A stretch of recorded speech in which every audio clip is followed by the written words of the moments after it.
Welcome to Shorty SuperCoach. How's it going, guys? Another tier video today. We're ranking the premium rucks. So give me your thoughts if you're enjoying these tier type of videos. First time I've done them for a pre-season. So yeah, I certainly enjoy doing them. So I think I'll keep them going. But we'll definitely do the midfielders, the premiums. We'll rank them up. And then, yeah, if you'd like me to keep going in terms of like some mid-prices or different style of ranking certain parts of our ground, just let me know in amongst any other videos you'd like to see. But yeah, so a bit of a smaller one today because obviously not as many rucks to really think about. Obviously self-explanatory in the averages there. The thanks but no thanks is sort of like, not going to say you won't average beyond 100, but whether it's for injury, age, just not my cup of tea, I'm just going to be thanks, mate, but it's a no thanks from me.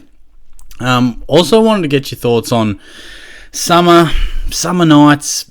They're a bit tough to sleep, and I've been doing a bit of trial and error with how I tuck myself into bed, guys, and we've whipped the fan out recently. I haven't previously been a fan guy, but the more I talk to people about it, the more some people just bloody swear by it. And not just like from a temperature point of view, but they are just like, it's the sound. Whether it's summer, winter, fan is on. And it is, some people I'm like, oh yeah, so you've got it oscillating, because I like it, goes across your legs, across your face, Nah, some people are like, nah bro, I've got this fan just going 100 mile an hour at my face all bloody night. Not sure how that can be comfortable. I must say it has been helpful for some of the hot nights because it just gets so stuffy. But I feel like it's one of those topics of conversation that you really don't think people have much to say about. And then you mention it, it's like, oh mate, I swear by the fan. Can't sleep without it. And they're talking about it on the radio as well. I was like, I'll just see what you guys have to say out there. What do you guys think about it? But we will get into this video. I'm going to record this one, have a quick bite to eat, and then we're going down to Torquay to see a couple of mates from work, play a bit of barefoot bowls, so sure to get the lawn bowls skills happening, but should be a bit of fun. So let's get stuck into this one. And Darcy Cameron is the first guy that we've got there on the list, and not one that I've considered, but one I feel will actually average some pretty solid numbers. He had a good year last year, and he's been a real improver, clearly since Grundy left, but he's really been a guy that has produced a great season last year, just upping his numbers by 13 points there. And if memory serves me correct, he was a bit up and down. That's interesting. He must have been injured there. Nah, pretty consistent and a pretty bloody good end of the year, mind you. 130, 129. That's an impressive average to the end of the year. So, what was that game there? Wow, so he's scored 18, but he's played 61% of the game. I wonder, Brisbane...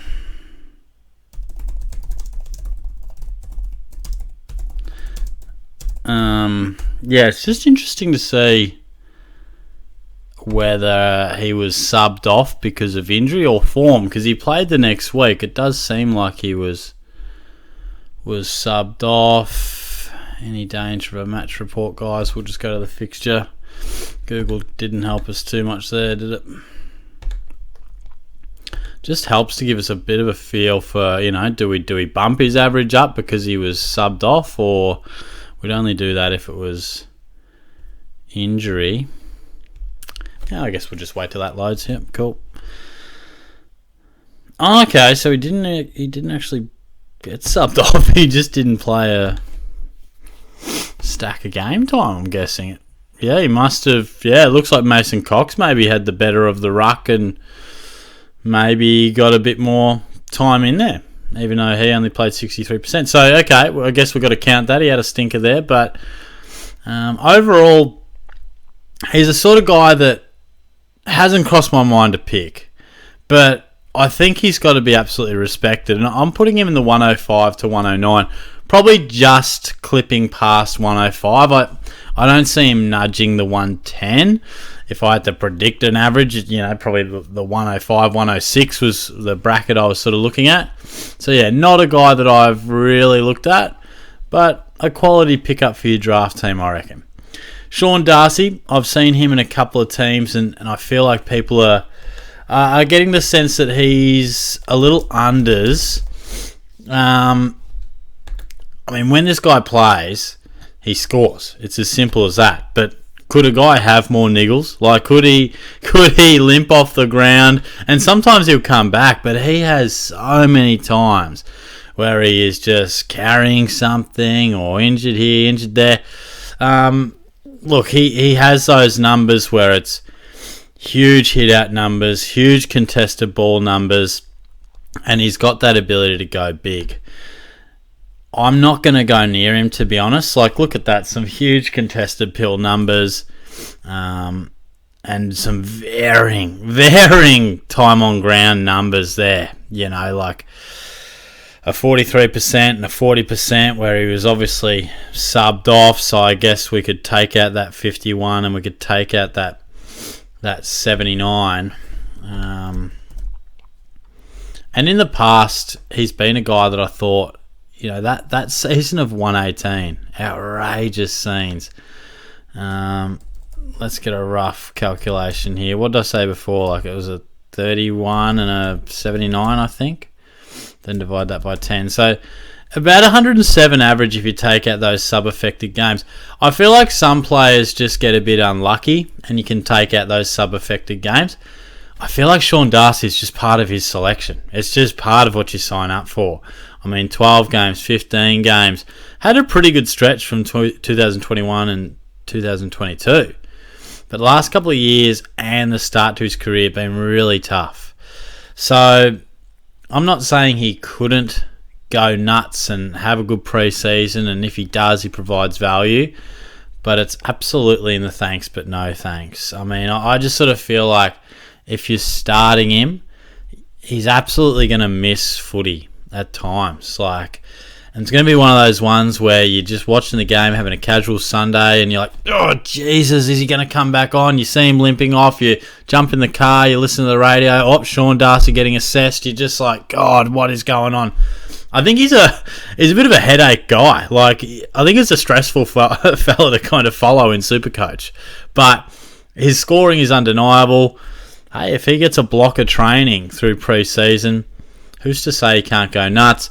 The reverse is if he does go down for a significant period of time, all of a sudden Luke Jackson really jumps into the frame as he did last year. So it's a weird setup that the Dockers have.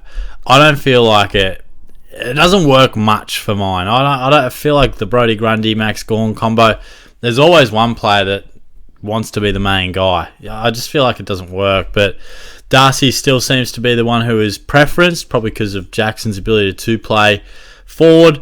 But definitely a guy that I'm happy to watch from the sidelines.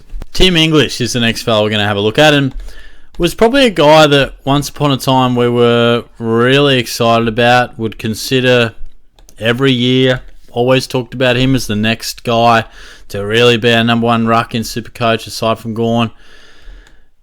And I'm sensing the vibes are off. The vibes are off with Tim. Most didn't pick him last year because of that huge 2023. And then he didn't quite back it up last year. Now, I don't exactly know why. And he's someone that I haven't considered. Now, let's just have a look if there was any it doesn't look like there was any injury-affected games. That all looks pretty normal. I don't think there was any. No. Darcy, of course, of the Sam variety. That's exactly what would have happened. Sometimes it just takes a bit for Shorty's brain to really click over, but that would have been something that not only affected it a bit, but may affect it more as Darcy really comes into his prime. So, they're not ridiculous numbers. I wonder if it did affect him. So 82%, 2023.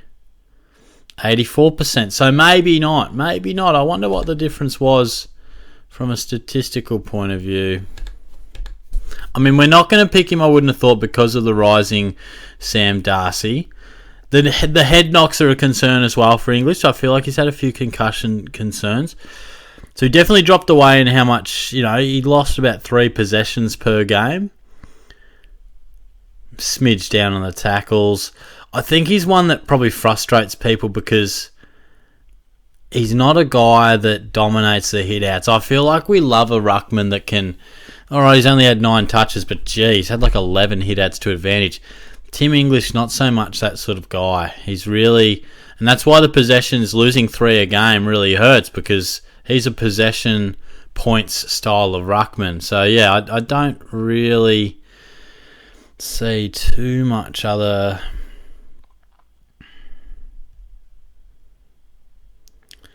Yeah, I mean, obviously these are just raw stats, and there's a few more things that go into the pile, but definitely was a bit down last year. So he's not one that I'll pick.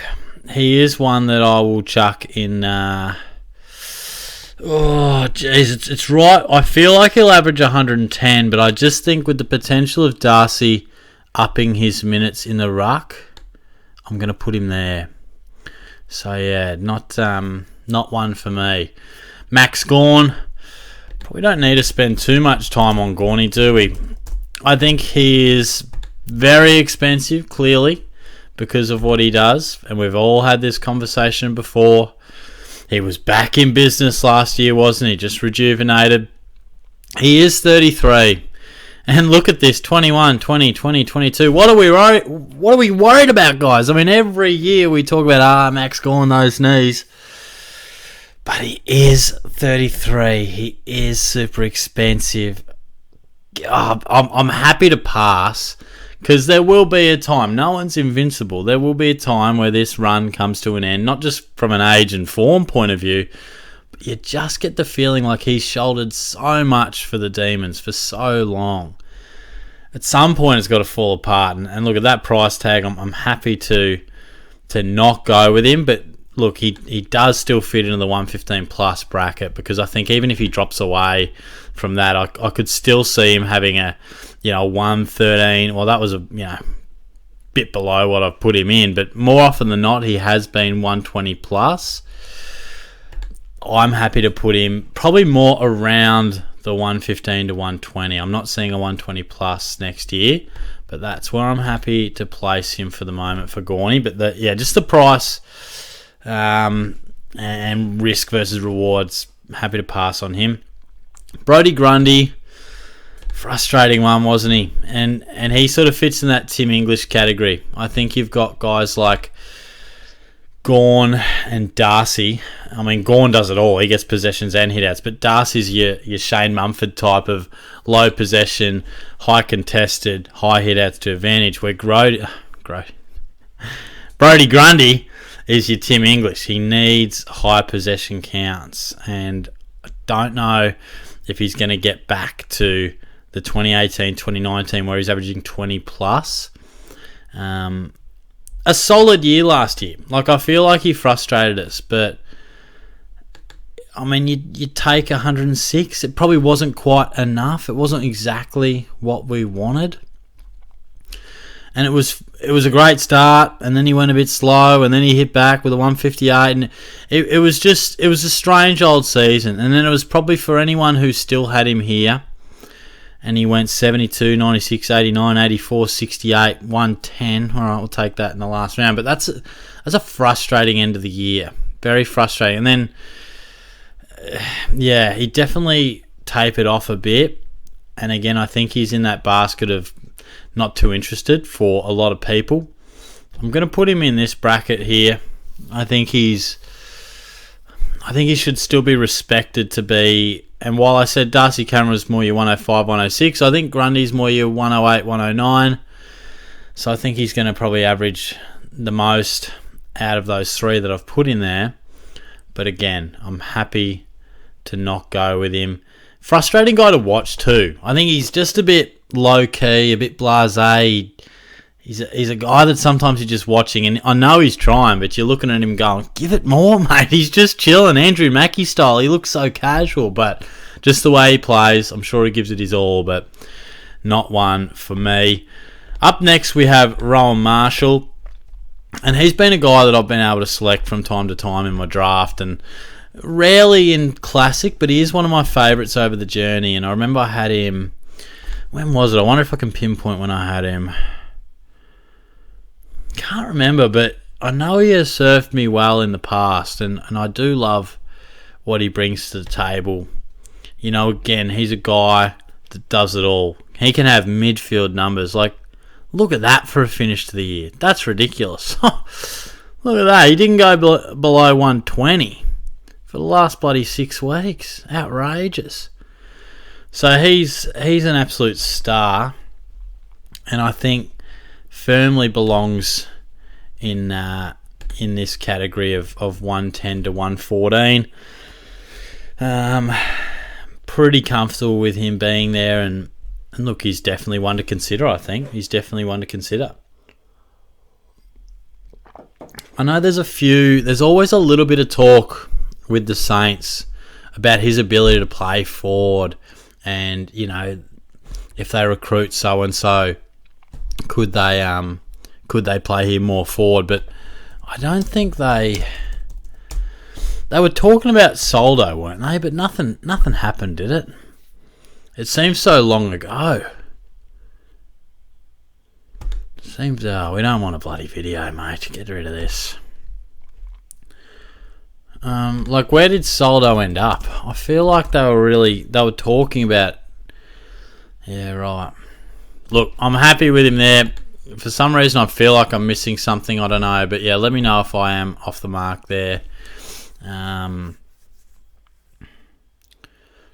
Yeah, let's have a look at Lloyd Meek. Lloyd Meek is a guy that really burst onto the scene last year, and it always showed signs, even at Freo, of being the type of bloke that when he does get that solo time in the ruck, could really show us what he's all about. And he did. He really burst on the scene, helped out quite a few people when he did really make that sort of mid-price jump. I missed this boat and didn't feel like it was sustainable, and certainly got that one wrong. I was worried about Reeves possibly coming back in, but look, he's a guy that loves to shoulder the ruckload, doesn't he? Look at some of these numbers, a 51 hit out, 47 hit out. Like, he loves to do the bulk of the work, which, you know, we've talked about being a real plus for some of our gun rucks. For me, he does land in a bit of a range that's awkward for mine. Like, he's no longer cheap, but I'm not sure if he's going 110 plus. And there's always that slight risk of a guy that has only had that one premium year. And look, it goes both ways. We sometimes see guys have an outstanding premium year and then they drop back a smidge. Or sometimes it's just the start of a gradual build in the career best form window of their career. So I know there's some people that are real believers in Lloyd Meek, and I think he is nearly 27, but that is reflective of the apprenticeship that he's had to do, and I think he's now going to reap the rewards for that. Look, I am going to place him in here, and that's some pretty solid companies sitting across side Tim English and Brodie Grundy, but I do feel like he's a guy that has a lot of potential. He's in and under, and he finally got his opportunity last year, and I feel like he could boost it up to beyond 105. I don't think it takes him into a category that you want to pick him, but for those that believe a bit more than I do, and maybe he can nudge 110, maybe you pick him. But not for me to pick, but certainly respected, and one that you can absolutely bank on pretty confidently in your draft team. Now, next up we have Toby Nankervis, who I consistently think is older than he is. I don't know, he looks like he's been 35 for 5 years, but the bloke's only 30. It's crazy. But had a ripper year last year. Ripper year.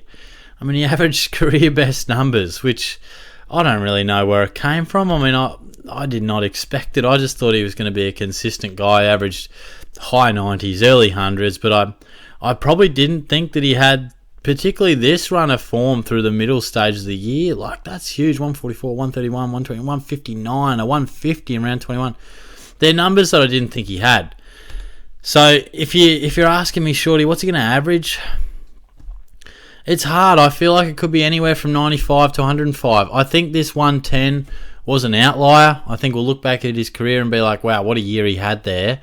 Played 21 games, but I don't think he'll match that. Maybe this is harsh, but he's in this category for me from an average point of view, but he is in this category in terms of this tier list. I think if I was looking at an average, I'd say 102, 103. I mean, there's always that risk that Richmond are heavily regenerating. What if they do look to just pave the way for their next ruckman because Nank's been there for so long? What if they start to prioritise the future ahead of the present? And just, I know he's one of those guys that we talk about getting injured, but probably plays more games than we feel he does.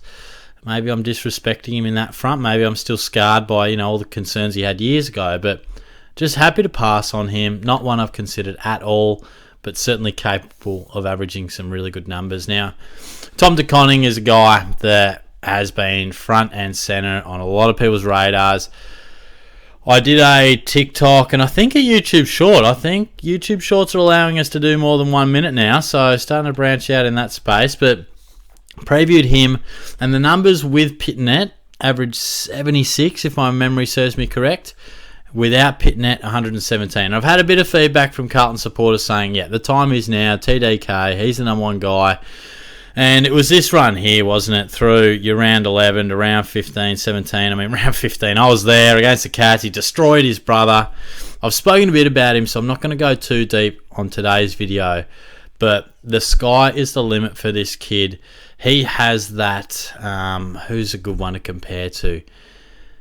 I think he has that Rowan Marshall, Max Gawn type ability. Like, he's more agile than both of them. No, that's probably harsh. That's harsh. He looks more agile than both. Marshall still collects 25 touches, so that's pretty harsh, and Gawn can do it as well. Not going to compare him just yet to those guys, but I think he has everything you need to tick off a premium ruck.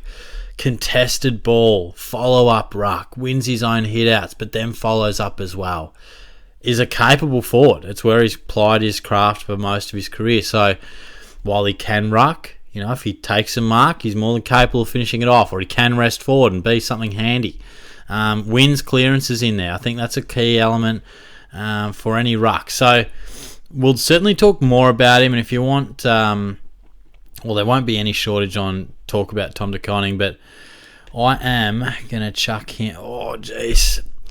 I'm hovering there. I think it's maybe outlandish. I'm chucking him in there. I've been saying 110 plus in a lot of my videos. Clearly, we need to make sure and find out that Pitnet has absolutely nothing to do with this ruck anymore, and he's purely insurance for Tom, but his capability is huge. Always wary of small sample sizes, and obviously I think it was 8 or 10 games. That was the sample size last year, but he just looks ready. He just looks ready to just take it by the balls and go nuts. So placing him in there. Jared Witts is up next, and a bit of a forgotten man as well. He probably comes that category of chuck him in your draft team and you'll be pretty comfortable most of the time. Ned Moyle is certainly lurking, and I just wonder, I still feel like Moyle's the one who has to apply his trade and work on a bit of an apprenticeship, but his numbers can't be denied, Witts. He has been fantastic at Gold Coast, averaging 105 plus for a long time now. Had a couple of injury concerns last year where he did not play the full allotment of games. He did miss a little chunk here, but he's consistent as the day is long. Not one I've considered. My initial thought is thanks, but no thanks. Then I have another thought where I feel like, he probably, and then I'm like, well, he probably deserves to be there because he's gone 105 for so long. This is probably his average range, somewhere between here. It's somewhere between 103 to 107, I reckon. But I am going to just chuck him in here. And maybe that's harsh, but, he is nearly 33. he just hasn't interested me. He just hasn't interested me. So I'm sorry, Jared, but maybe I'm harsh there. But just going to have to pass on you, mate. And now we've finished with Tristan Cherry, who is absolutely the fairy tale of last year, wasn't he? That's what dreams are made of when you look for a breakout contender. And we often talk about guys getting the number one ruck and taking it absolutely next level. Well, did he ever? 72 to 120. Outrageous. And he has done what we've talked about a lot of these guys possibly doing. He does it all. He wins possessions. He's a clearance king. He gets the hit outs. You know, he was dying for Goldstein to move on, to just give him that opportunity. And boy, it was a good start to the year. Good numbers without going nuts. And then, didn't we see him just come into his own, particularly from round 11 onwards, sort of post-bye. Just outrageous, huge numbers, and I don't think I have to really convince anyone on his ability to go 115 plus. I mean, he's done it last year, and he finished. I mean, I haven't done the numbers, but that looks like a 125. Maybe, geez, that's 30 touches. Wow. Someone can do the numbers there, but gee, from probably probably post by around 13 onwards, that looks to me like a 125 average, somewhere in that mark. So it's bloody impressive. Yeah, you'll pay a price tag. I myself has probably looked to be a bit more budget friendly in the ruck, going, whether it's a DeConing or... Is it DeConing or DeConing? Like, I feel like I should know this because his brother plays for Geelong, but I feel like I say it different every time. But yeah. Cherry, no need to have to convince you too much on him. He is a star. He has arrived. Going to be a good one to watch and follow and pick for many years, I think. So that's how we've seen it. And in the end, I didn't have anyone in the 100 to 104 bracket, which is kind of weird. But yeah, if you're interested in exactly how I feel some of these rucks will average, well, there it is. It's right in front of you. So no disrespect to the guys in the thanks, but no thanks. But they're all sort of... big dudes who can occasionally succumb to injury, and I think that's probably why I've just been a little bit scared off. But yeah, very excited about some of these. Probably TDK is the only one I've truly considered from a premium sense so far, in amongst Matty Flynn and my old boy Toby Conway, who, gee, we've had some chats about that, haven't we? But I'll be back anyway. Have a good weekend. I probably won't talk to you until Sunday or Monday, but yeah, I'll be in touch. Cheers.